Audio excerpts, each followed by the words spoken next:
Roorkee, sir. This is under the umbrella of a new lecture series, Science and Reality in Consciousness. I welcome you all today. Roorkee serves as the research consultant at Mediated Science, a US-based neurotech company. He is also the principal investigator at the Institute for Science and Spirituality, Delhi, an IKS research center recognized by the Ministry of Education, Government of India. He has also worked as an institute postdoctoral fellow at the Ishma Center, IIT Roorkee, for the last 3 years. He holds a PhD in high energy physics from Harish Chandra Research Institute, a premier institute for mathematical physics. He is also an alumnus of IIT Roorkee, where he graduated with the Institute Silver Medal in integrated physics. His research spans a broad range of topics such as cognitive neuroscience, quantum-inspired models of perception, category-theoretic approaches to consciousness studies, and high-energy physics phenomenology. Today, he is here to deliver his lecture on the topic Perception, Action, and Meaning in a Consciousness Post-Framework, a quantum-theoretic exploration with insights from IKS. We all welcome you, sir, and we are very grateful to have you today with us. We request you to please come on the stage.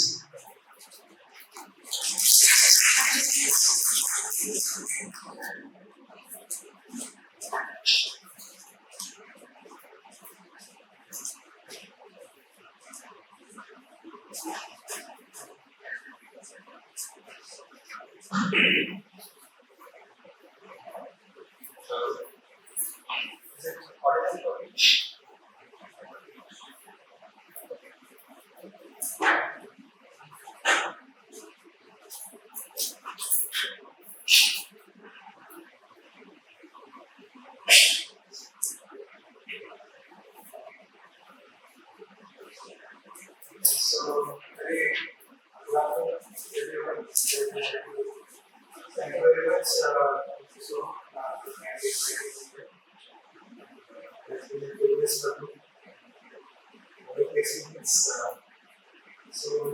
So far, my journey has been in different ways.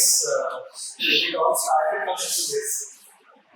I took the course, central library, all deeper inquiries in life and inquiries about consciousness, self, all that began in this central library. So I wrote a lot to the list. So it's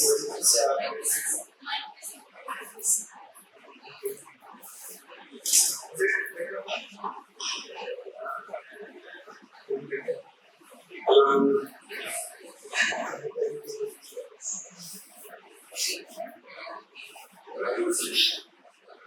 Is it better? Can you complain that I was soft? So I tried to be a little louder. As I move on to the discussion, so today my topic is quantum.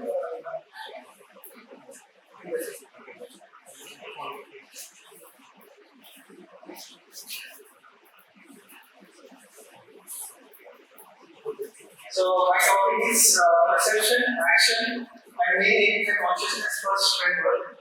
I will be delving into quantum-theoretic explorations, sufficiently motivated by the field analysis system. So, yeah, it's already introduced. So my works, primarily, she said, span 3 areas: particle physics, where I look at history.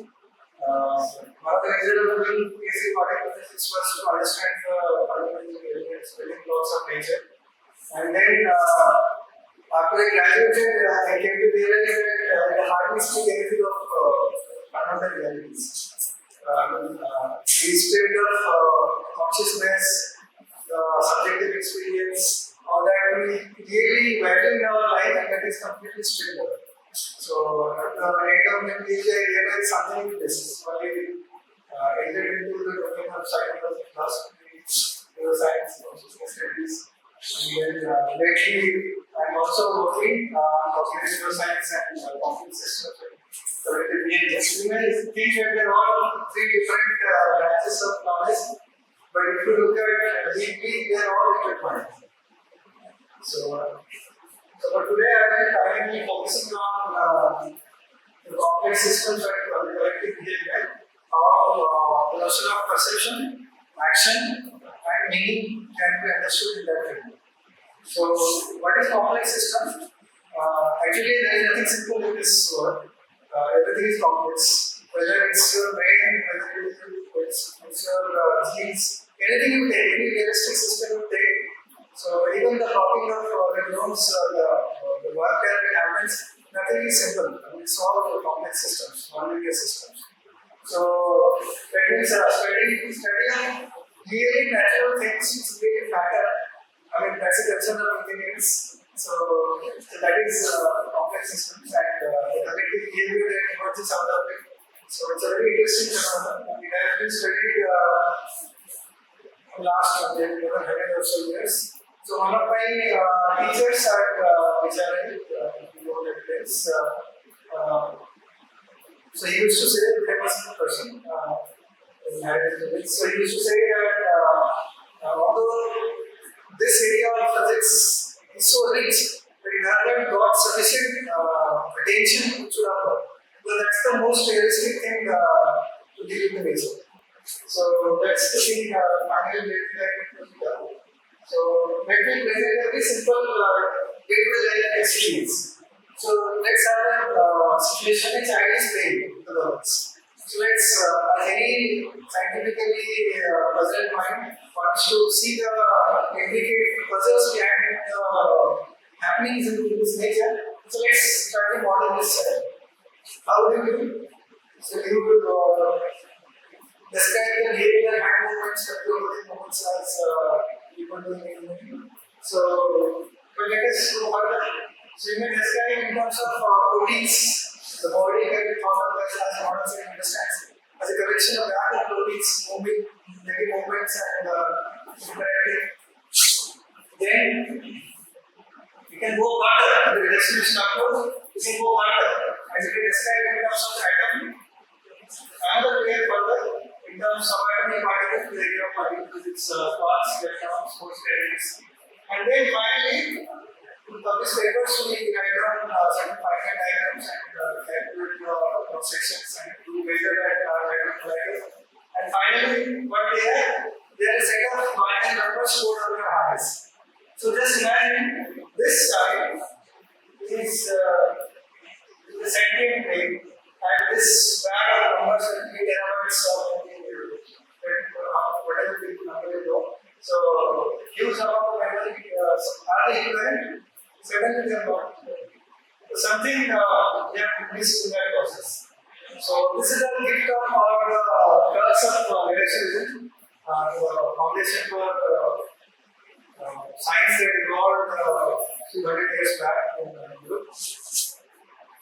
So all this actually questions, puzzles, any related paper. So it's natural that in India, in the time of thousands of years ago, the sages also pondered over these questions and they came up with certain philosophical systems. They brought 6 systems of Indian philosophy. Nyaya reciprocal system, expanded category, Sankhya global system, and then Mimamsa and Vedanta system. So these 6 systems of Indian philosophy, so they present 6 different perspectives to deal with the nature, to deal with the reality of nature. So here, what really fascinates me, perspective from Sankhya. So any question it arises, question comes with the potentiality to answer. So the principle of Satyareva is the karma is such. So that means if a question comes to your mind, that means there is an answer hidden somewhere for you to explore.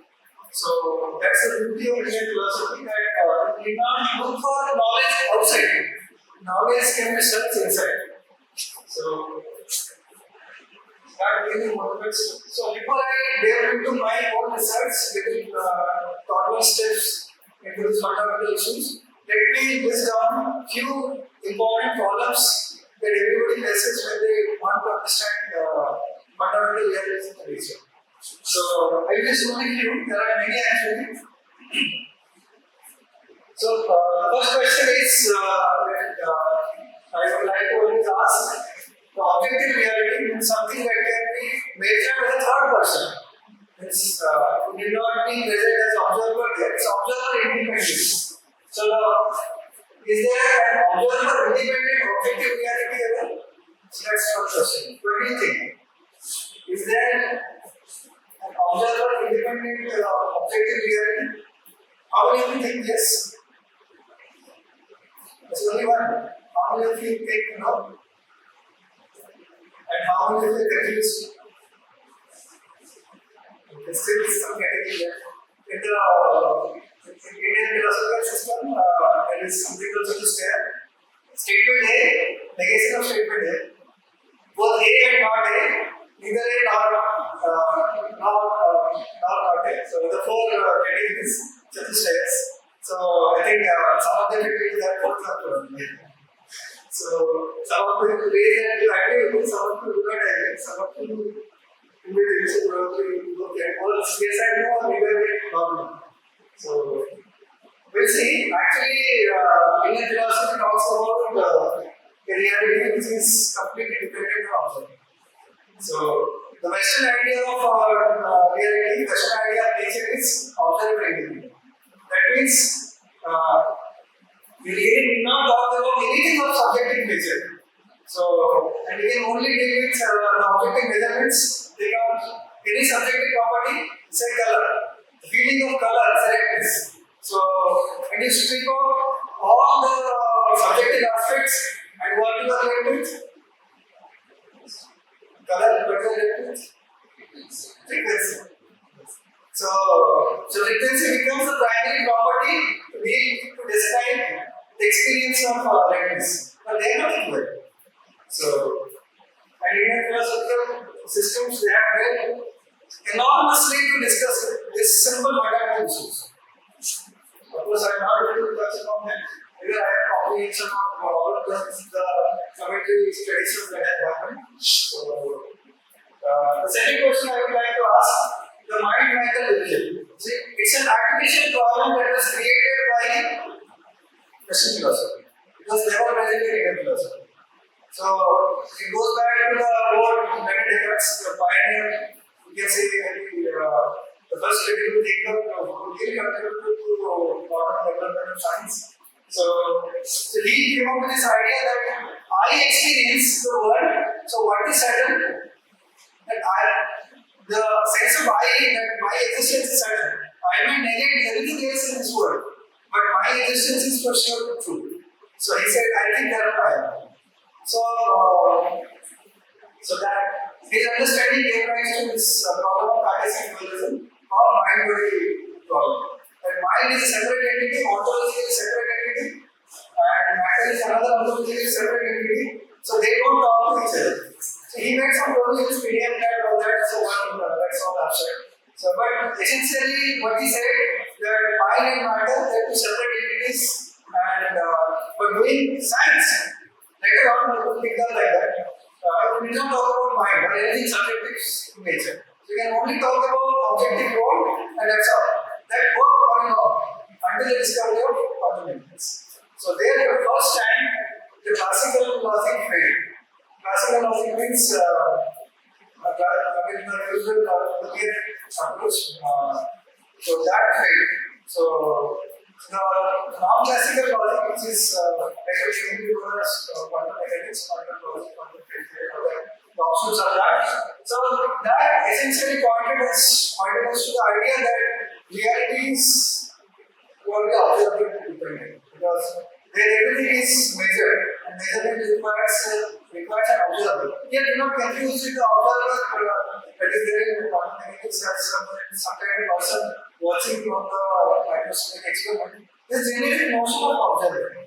So not necessarily human observer or scientific being looking at it. Maybe a detector looking at observer. So the idea was what's the difference between mind and matter? So that problem never arose in Indian philosophy and Indian science that it was there. So that's another issue. And then the question is, what is first? Mind first or matter first?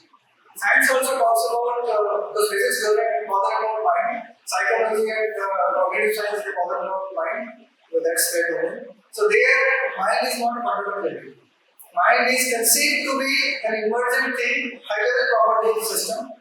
And so in that sense, matter is fundamental and mind is derivative feature. High-level coordination, high-level feature. So the whole purpose of all kind of cognitive architecture that is there in cognitive science, the purpose is to recreate the functionings of the mind from modular nodes, arrangement of different matter combinations. So that's second level of fundamental question. Third one is the subjective experience. Thanks to David Chalmers back in the 90s, that he coined this problem of hardcore consciousness. So the subjective experience, what it is like, Thomas Nagel says famously, what does it feel like to be a practical guy?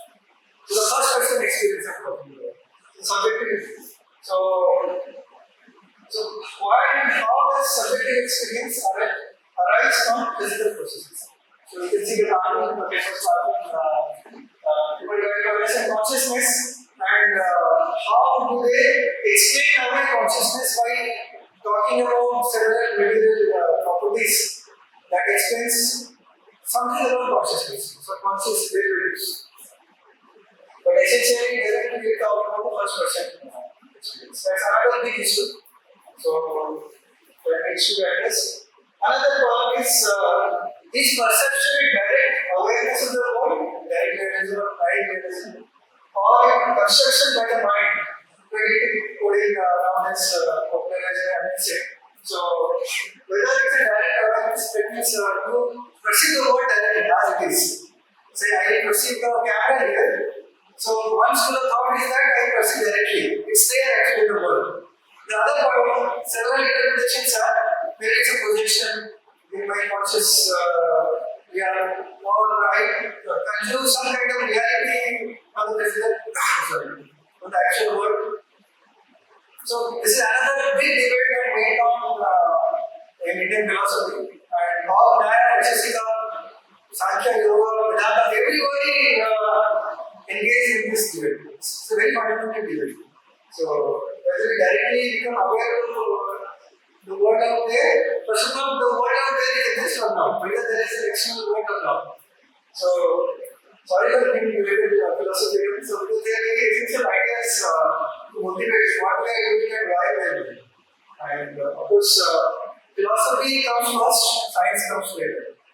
So it's very important that to understand what is the reason behind doing this kind of studies on modernism IKS. So another big question is there an external world?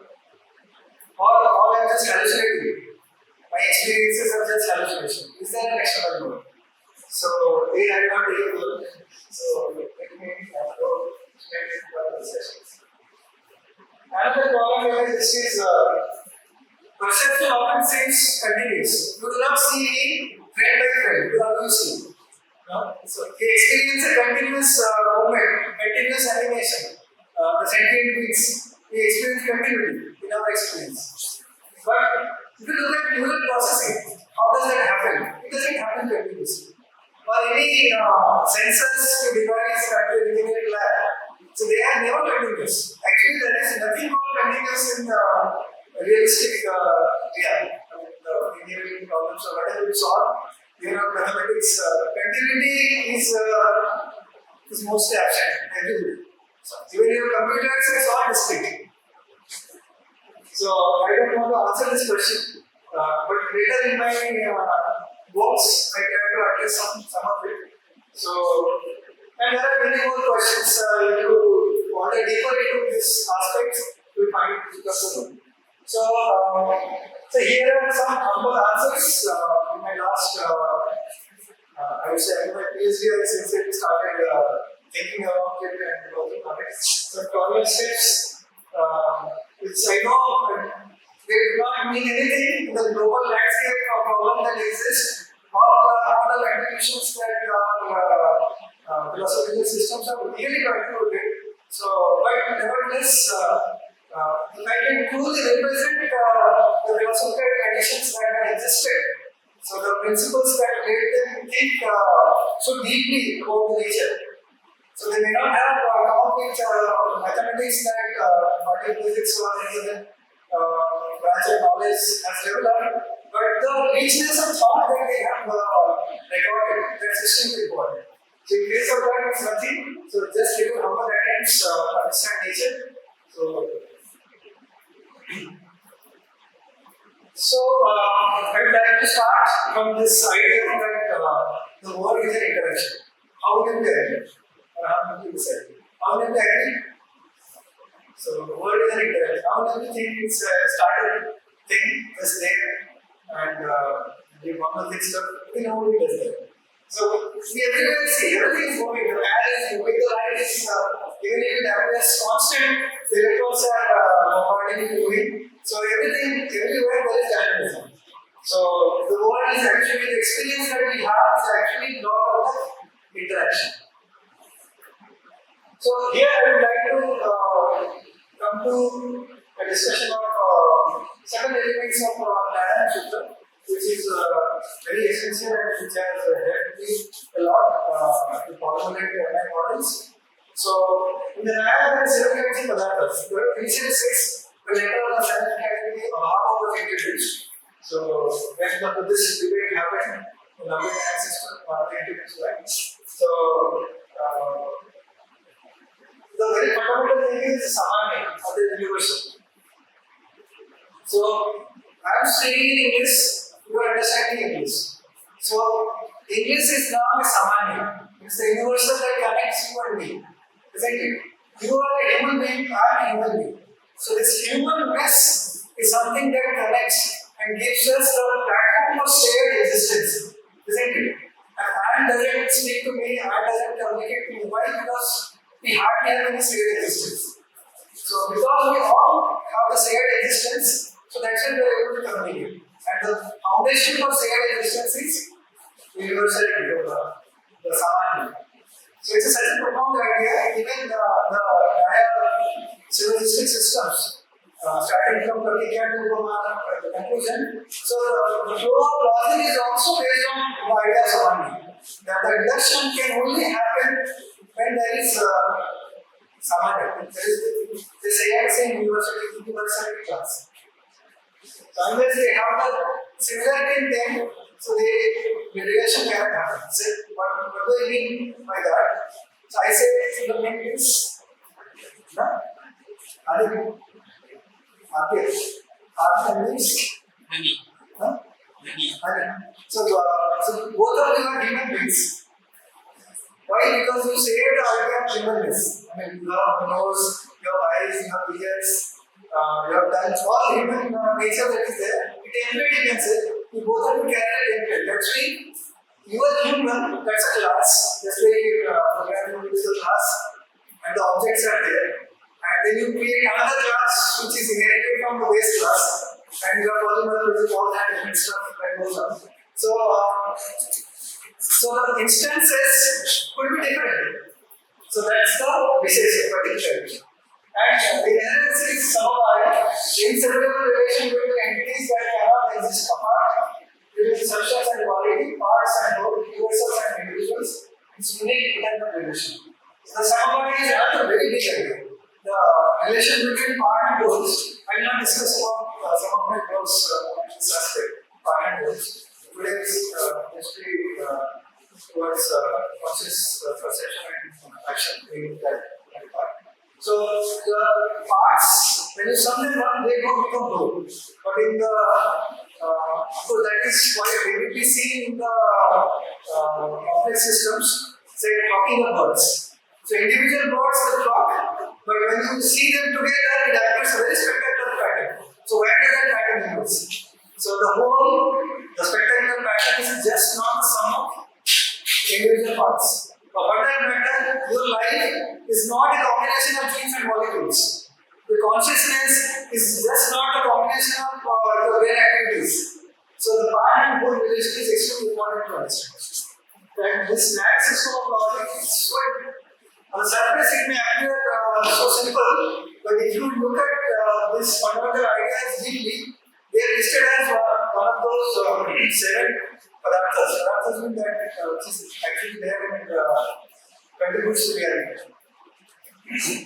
So then the Ahava was introduced for non-existence. In the science system,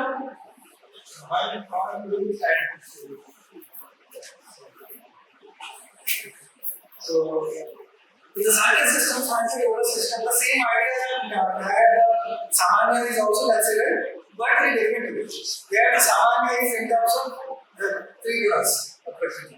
Sattva, Rajas, Tamas. Everything is composed of described in terms of Sattva, Rajas, Tamas. So that becomes a universal in the science system. Of course, it's not so much acknowledged that way. In Sankhya and I consider different in terms of the conclusions.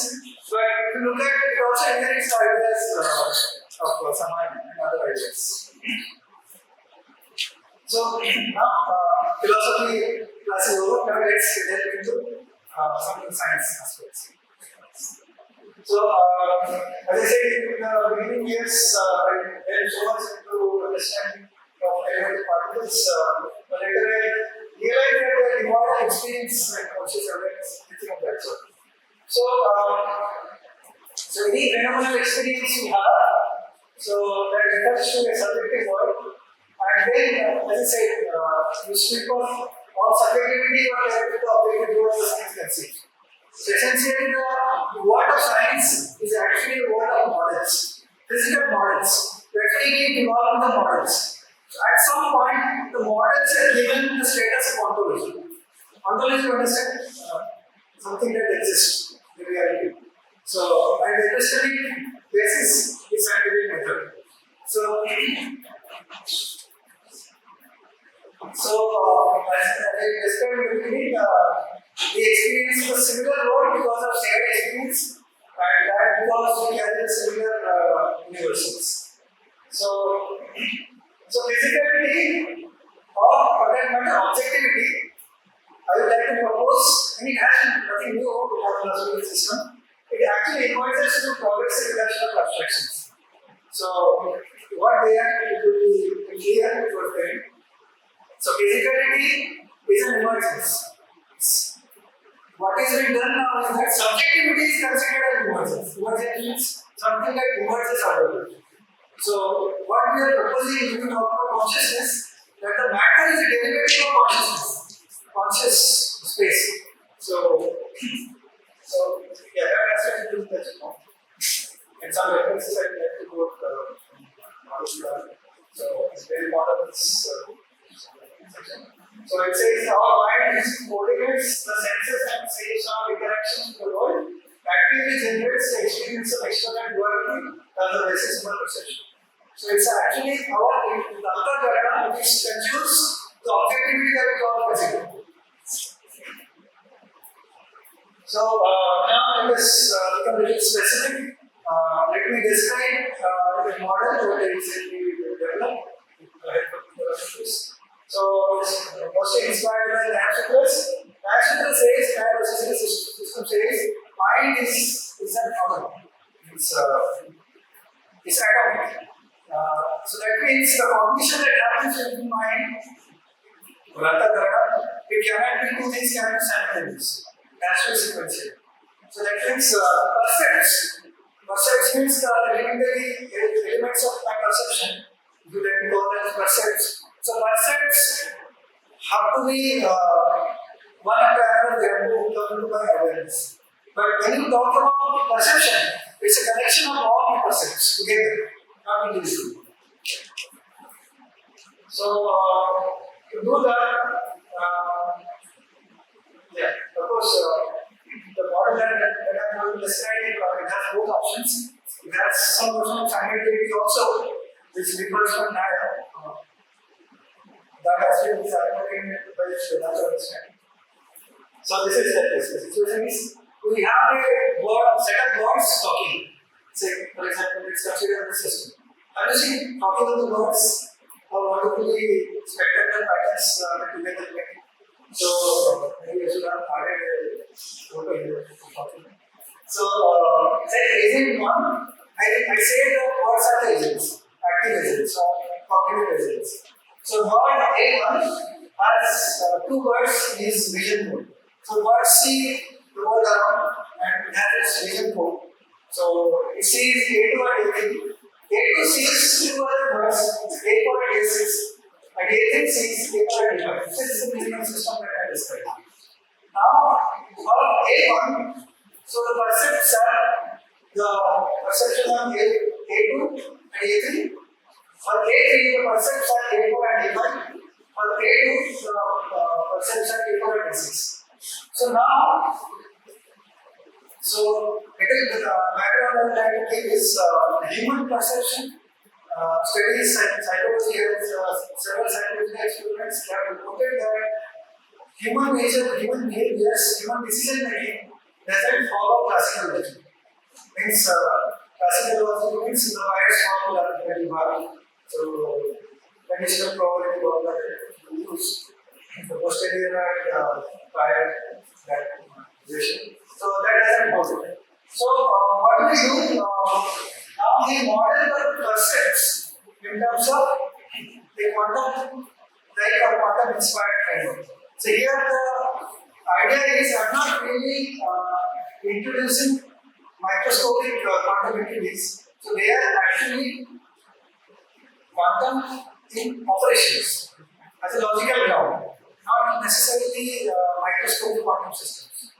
So here I say that agent A decides to follow agent J and decides not to follow. So I label them as state 1 when they decide to follow, and when they decide not to follow, it becomes 0. So in quantum mechanics, the idea is superposition, when two possibilities can coexist. So if I want to describe the system, I will describe them as a superposition. Combination between combination of 0 and 1s. So then, this is what design for this society. So let me describe the elementary perception is system of two layers. So my two layers, individual percepts can be described as 0, 0. Inside decides the word decides not to follow anyone, and 0, 1, 1, 0. The word decides to follow either of them. And 1, the word decides to follow both of them. Can you think of any other elementary percepts in this? So this is exhaust. So this 2 to the n possibility is actually forms a Hilbert space structure. So there that's a space we use for quantum mechanics. So the norms are defined. So in the field neural case, I have 3 possibilities and it exponentially grows. So, and interestingly, it has been seen in experimental studies, collective motion experimental studies, that the birds they optimally can follow up to 7 minutes. Isn't that interesting? So, one could have thought that the bird will follow many birds, but it has been seen that the bird can optimally follow 7 minutes. So, it's a lower number actually. So what we described is now a perception operator. Now, in science, we define anything. Nothing is taken for granted. So now, when I talk about perception, I need to define what perception is. I define the percepts. That doesn't define the perception. I need to define perception. So percepts are just like the outcomes of my perception. Perception is process. It's a mechanism. And the outcome of that mechanism is the measurement is percept. 0, 0, 0, 1, 1, 0, 1, 1. So now if I want to describe the perception, so I introduce the idea of an operator. So this is a nice way of depicting that operator. Just saying all of a sudden and then click. So I describe the perception as a graphical structure, as a relation between the percepts. And if you calculate the adjacency matrix, I hope you know adjacency matrix for this. So that was the graph to calculate how they are connected. So you get the adjacency matrix. So if you render this into adjacency matrix, so you will get the structure which is the perception operator. I define this as the perception operator. So here the weights of the node are defining the noise that exists in that person, and the edges they represent some combination of the momentum of labeling words. So why it happened on the last week, it works, so it works. So what is interesting is that I construct perception of the relation among the percepts. This is a very important idea. Towards the end, I will talk about that when I speak of category-theoretic. So now I talk about another case of entanglement. Here, from quantum mechanics, the idea of entanglement is when two identities they lose their separate existence. Like I am Jyotirranjan, you are Adya. We are two different entities. We are separate. So this is not a case of entanglement. Entanglement means when two entities they don't have individual descriptions. Say two electrons are entangled. That means you cannot take one electron and describe its motion. If you want to describe the system, you have to describe together. So that means when you observe one, you observe the other person. I mean, the outcome comes, but doesn't communicate faster than the speed of light. So this idea can also be borrowed here in terms of understanding the perception and percepts. So two words behavior, neighbors' behavior can be simultaneously decided by the word. And the other possibility is that they will be independently decided. When they are independently decided, so that is the pure superposition. When they are not independently decided, that's the case of entanglement. And in both cases, it gives rise to the flocking pattern that is seen in nature. And interestingly, this model actually reproduced one of the old classical laws, classical physics laws. We see it recently, that's for Vicsek model. So you can Google Vicsek model and see what it is. So it has been used for last many decades to model this flocking behaviors. So now they consider the agents as simple reactive units, instant rules, without any logic why it happens. But here, what we did, we recast the problem differently. Instead of talking about the physical momentum, physical space variables, we spoke about the internal decision-making process that is happening within the population of other birds. And then derive the classical physical laws. So do you see the connection? The physicality is now shown as an emerging effect, not the mind is shown as an emerging effect. Understood the point? So I started from the model of mind, so to say, or model of perception in a very minimal way, and then derived the idea of classical laws, which are basically observe the world. So the mapping from perception to physicality is now established. So of course, there are a lot of problems in this, which I will address later. Maybe I will ask the same question to you. Do you see any problem here so far? The modeling of perception. So what I described the decision-making process. Whether to follow or not follow, that's it. So do you see any problem here? I just write against it could be wrong also, no price or not. So yeah, no problem. So it's not that simple. So to every message, of course there are some technical stuff you need to solve them so that the memory is accepted. Unless you do some numerical simulation and reproduce some real-life cases, not accepted. But the essential idea is that so these are some parameters that can make you tested. So the problem here is something related to funding. So it is related to self. Or it's self. So this is actually responsible for accuracy. So where in the nature I will introduce that? So of course, if you look at one of the very popular analysis in recognition, we talk about the phenomenological model of perception. The sensors are the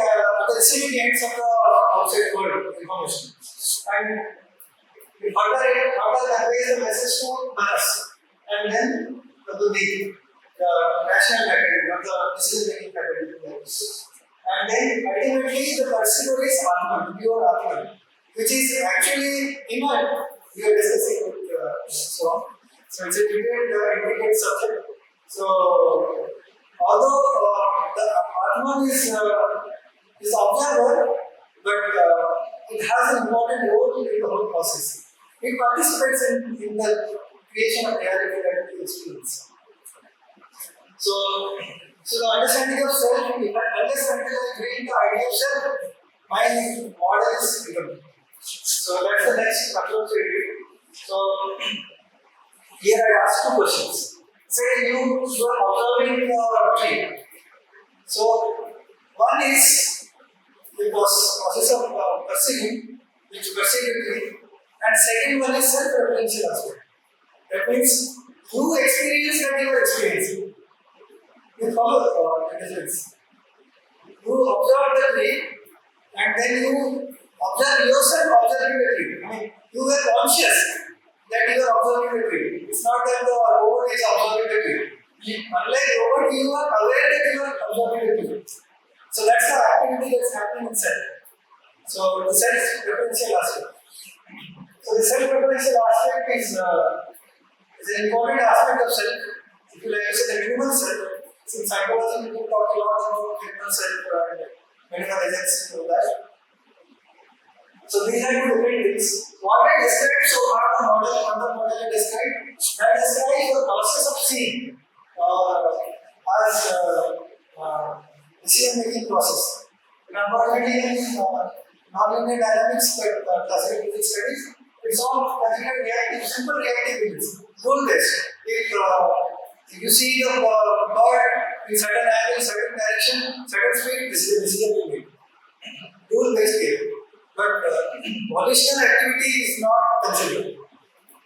Even though I introduced the idea of decision making having some aspect of volition, but I have not truly addressed it unless and until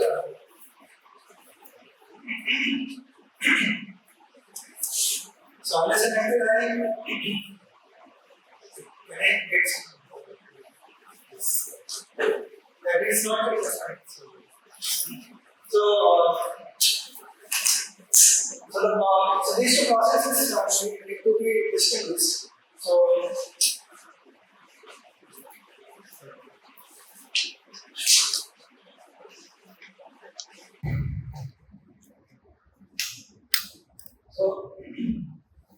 another interesting observation that I came across is that really intrigued me.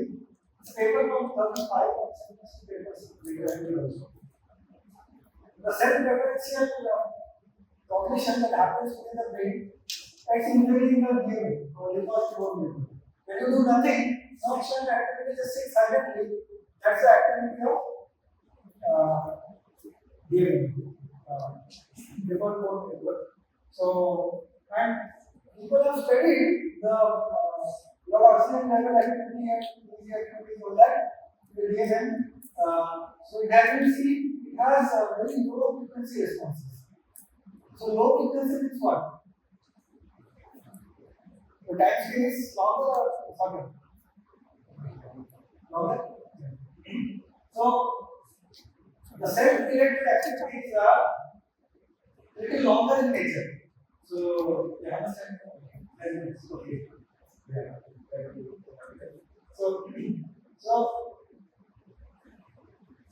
So there are two scales now. You have longer scale, which is at the set level, and the process of perception is very fast. If you look at how brain cognizes when activity starts, when you observe an image, it's within 100 milliseconds. And within 100 milliseconds, you see brain activity. So the process of perception is very fast, whereas the process of self-referential cognition that is slow. So this is an important message which I attempted to model. So here I introduce another model, quantum-theoretic model. Basically, archive is still considering to post it or not. So we have this one. So This model talks about electric motion using quantum dynamics using open. Open system means till now what I described is a closed system. Closed system means it's no interaction with the environment. So there are cues like physiological aspects of the cognitive human being, for example, stress or the external noise. All these are different unmodeled aspects the environment, so to say, I need to take care of for a realistic scenario. So the cell which have the role of attention, putting attention or withdrawing attention from the perception. And the perception, at the level of perception, the mechanism is accept reject whether to follow or not follow that mechanism of perception. So both aspects I need to model. So what I introduced is a subsystem called cell, another subsystem called perception. So there I will go to maths. Finally, what I want to show, can you remember the hysteresis curve, the magnetization that we studied? So what did it say? The internal magnetization, when you have external magnetic field, the electrons they align themselves, but when you unwind the magnetic field, it doesn't recover immediately. So that's a memory effect. Hysteresis effect it is called. Interestingly, I never expected this when I ran the simulation, and I see very wonderful hysteresis effect. That means what? You have a parameter called feedback parameter. How cell is feedbacking to the perception mechanism for outside world. So this feedback parameter, when I ran in loop, so it doesn't follow the same path. So that means there is a trace over left on the cell. So does it sound similar or familiar? It's a memory. When you go through certain experiences, so the memory remains, the samskaras remain, the impressions remain. It doesn't happen that next day you wake up and forget everything of yesterday. It doesn't happen like that. So the memory remains. The process of perception leaves behind an impression within yourself. So this I never expected, but this came out very nicely as a hysteresis like effect, memory effect, which could be leveraged in multi-agent systems or distributed intelligence systems. This hysteresis process, but we can translate that to technology something. So now this is all good, but something still missing. So that's the SAID concept, the meaning. I discussed about perception and I discussed about action. Action means how I act on the world. But what about SAID context that all of us carry? That gives rise to meaning to all of us. So how does that arise? So now we develop, of course I don't have time, I'll just very quickly go through a comprehensive model of perception and reality, discussing about the network of agents, cognitive agents, or conscious agents. So I quote a very powerful foundational lemma that is described in a theorem from category theory, very foundational, fundamental basic. It says to understand an object, it's enough to look at how it relates to other objects. Suppose I want to understand RPR, if I just study his friend's circle, family circle, everything, then I have to know who the other is. So that's the idea of category theory. So here we model different conscious units, interacting conscious units, and we say that consciousness is fundamental and there is nothing beyond consciousness. Consciousness is all that exists. And the actual world is actually the relation among the consciousness. Intrinsic relations in conscious units. And because the conscious units are related, there has to be another context behind them, the samanya, the idea of samanya. So that's the universal conscious world. So all we talk about is consciousness, and within the consciousness we have individuated conscious units. So we have conscious units, and there we have, if you go down the path of Sankhya, you have two elements, phenomenological realities, scriptures.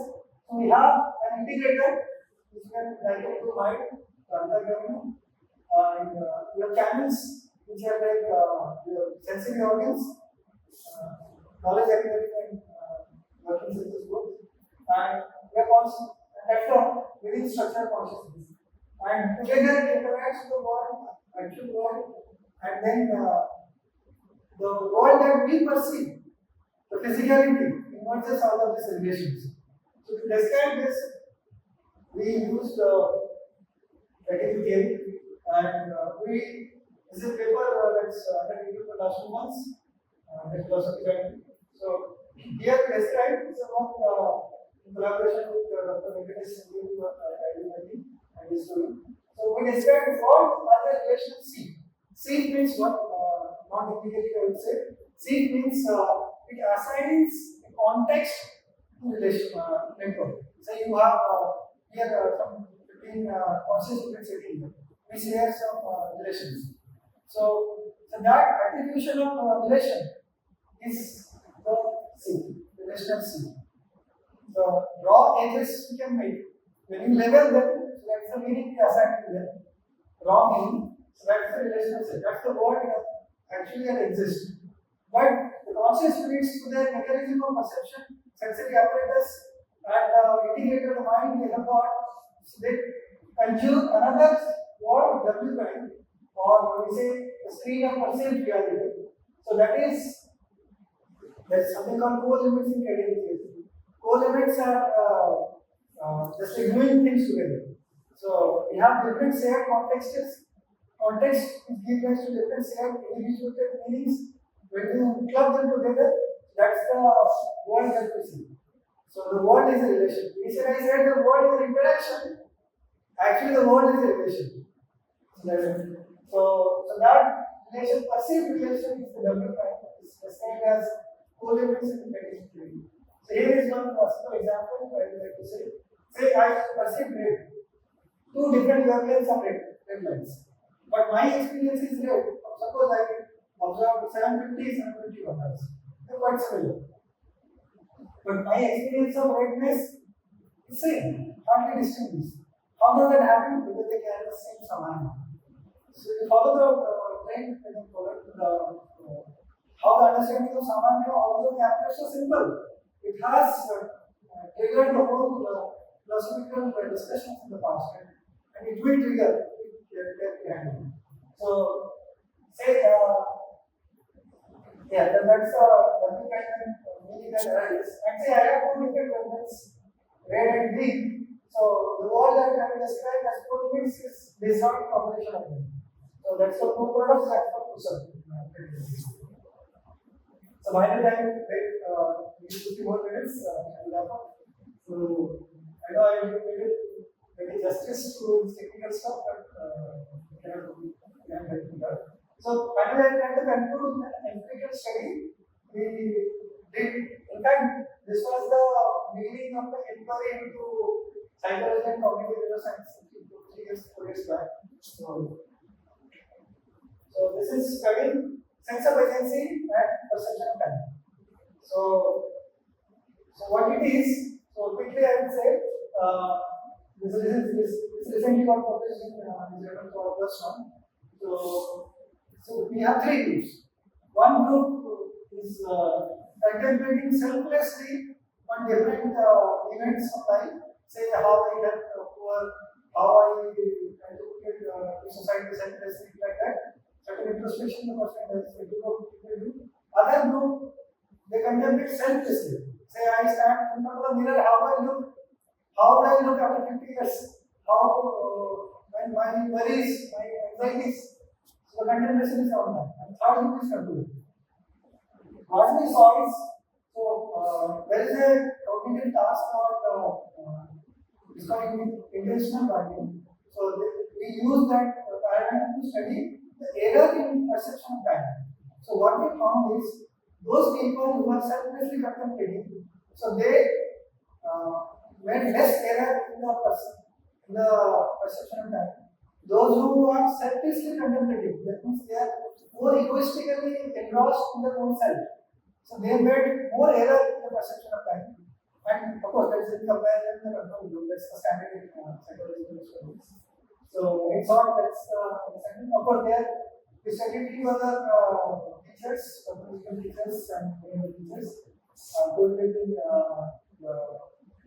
empirical findings. But in short, this is the message that when we selflessly attach to ourselves, we make less error in perception of time patterns. Stay more in the present, but when we are more emotionally situated and more self-centered, we make more error in the perception of time. That means we are not present in the present. Actually. So, yes, sense of agency is a measure of how the degree of my influence in the world.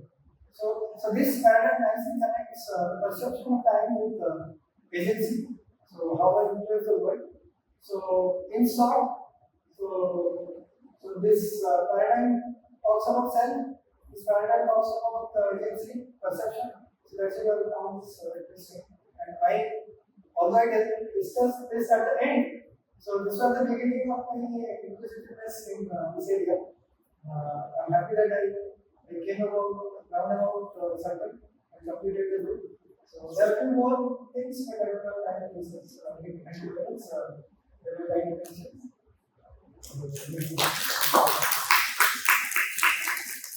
I'm sorry that I lost over several